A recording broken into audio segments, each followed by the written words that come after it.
In this video, I'll show you a full step-by-step process of installation of a high-end wet room. Hi, I'm Simon from Urban Plumbers and welcome to my channel. If you're intending to install your own bathroom or wet room, or if you want to understand the process, or maybe you're looking for design ideas, this video will be perfect for you. The scope of this project was to convert an old and tired bathroom into a fully tiled and tanked wet room. Let me show you how the existing bathroom looked like, and then I'll take you through the whole process from demolition to completion. Today we are in East London starting another bathroom renovation.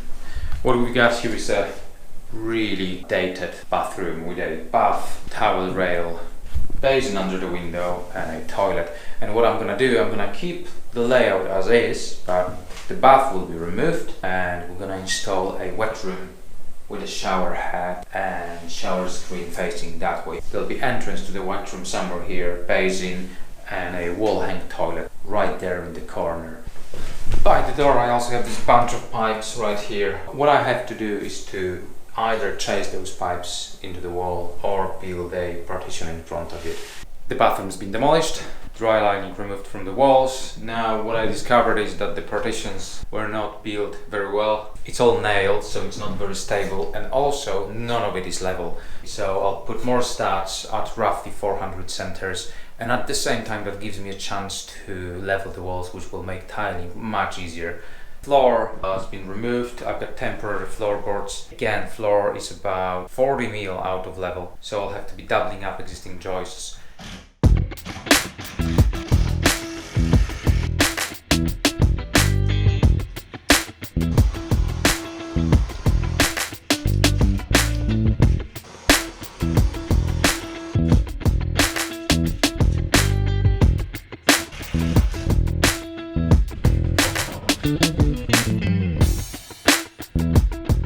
Shower valve installed, so it's going to be, when you walk into the shower, it's going to be on the side. Shower head goes there.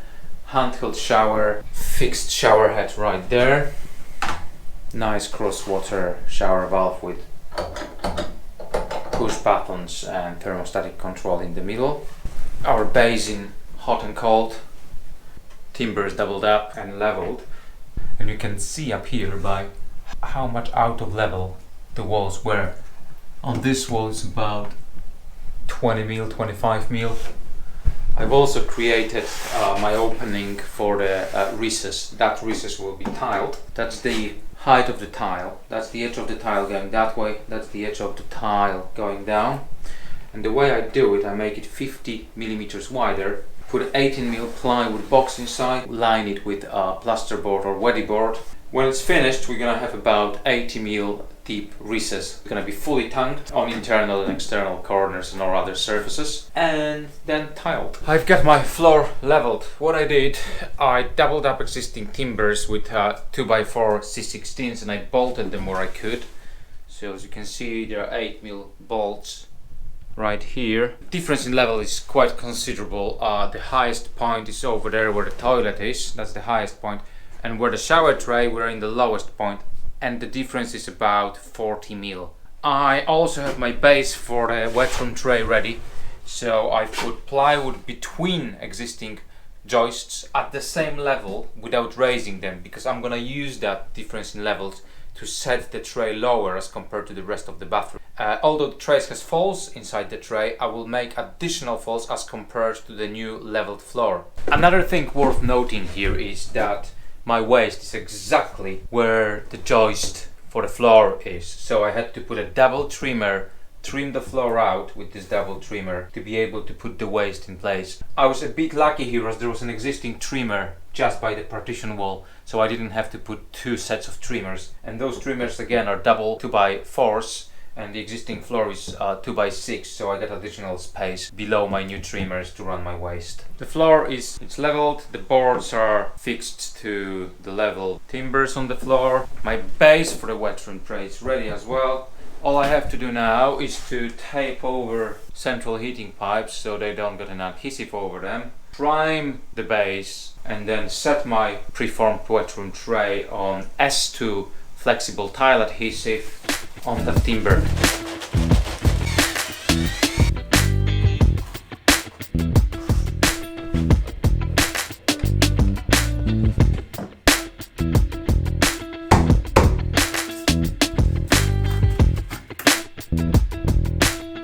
The wet room tray is installed lower than my deck for tiling, and that will allow us additional gradient, additional fall into the shower room. Will contain the water splashing out from the tray. I've got my ceiling done as well. Dropped the ceiling, and I've got all the wiring done, so there are new lights connected, wiring for extractor fan. If you look at this wall right here, I've created another partitioning. Also, there are some pipes that I had an option of either boxing in, but since the wall had to be leveled anyway, I thought I'll just lose a bit of space, get rid of the problem of having boxing, and I'll have one continuous nice wall. And the last thing I'll do is I'm gonna dry line this wall as well, dot and dab plasterboard on this wall. I've got my whole room dry lined and also waterproofed. All the areas of movement, such as internal corners, are also waterproofed. You can get different tapes. That's from Tile Right, much thinner corner tape from Mapei,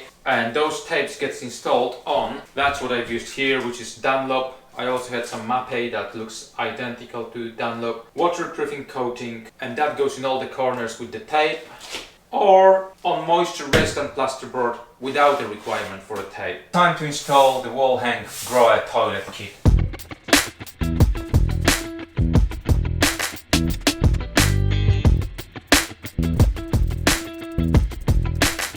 Frame, probably most of them, are only supplied with fittings that fit drainage coming from the floor or at the right angle, because they supply you with this fitting, so you can either put it straight down from the floor or at different angles, right angle to the toilet. So that's all you could do with it, and that clips into the frame, and then this pan connector fits into it. In this scenario we won't be able to do it, so I have to use a flexible pan connector. I'm ready for tiling now, everything's dry lined, and I'm using laser level to set my second tile level. Why second tile? Because it would be extremely difficult to tile the floor first and then try to start tiling on the floor. You don't do that.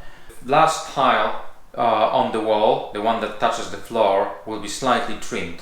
So I'm gonna do all my tiles on the wall starting with the second tile, then I'll do the floor, and then I will fit the last tile on the wall. I've got my starter bars on the wall made of dry lining channels, because they're super straight, super sturdy. So I started my tiling. You can see the recess is being done. I've got some tiling on the recess done. I've got my space left for the glazing channel where the fixed shower screen will go. All the tiles are tiled on those metal sections. I've got 90% of wall tiling done. I've got a little bit to finish around the window, and my next step is installation of Ditra matting on the floor, underfloor heating. Then I'm gonna tile the floor, and once the floor is tiled, I'm gonna finish off the last row, bottom row of tiles on the walls, and that will be it for tiling. Plasterer was here yesterday and he plastered the ceiling, and he did a good job at leveling this ceiling, which was about 40 mil out. So have a look at that. Got the toilet installed with a nice flush plate, so that's fully operational, and I had to tile it all the way to the floor to install the toilet. Not how I would usually do it, but that's the only toilet at the property, so I had to tile the wall and put the toilet on so it could be used. I've got my decoupling mat on the floor, and my next step is to put underfloor heating wire. It's a system, it clips into between those studs into the matting, and tile the floor, finish the walls. And finally, after 3 weeks of hard work, we arrive at this completed wet room. Let me know what you think of the final results. Let me know if this is the kind of wet room you would be happy to have in your own place, or if there's anything you would do to improve upon this design. I'm also pretty sure that a lot of you would like to know how much those jobs cost. And I do have another video, I'm gonna put a link up here, where I discuss a full cost breakdown of this very project. So if you're interested in that, go there and click on that video. If you enjoy this kind of content, remember to click the like button, it really helps me make more videos. Subscribe to the channel so you are notified when I create more content, and leave a comment below. Thank you very much for watching.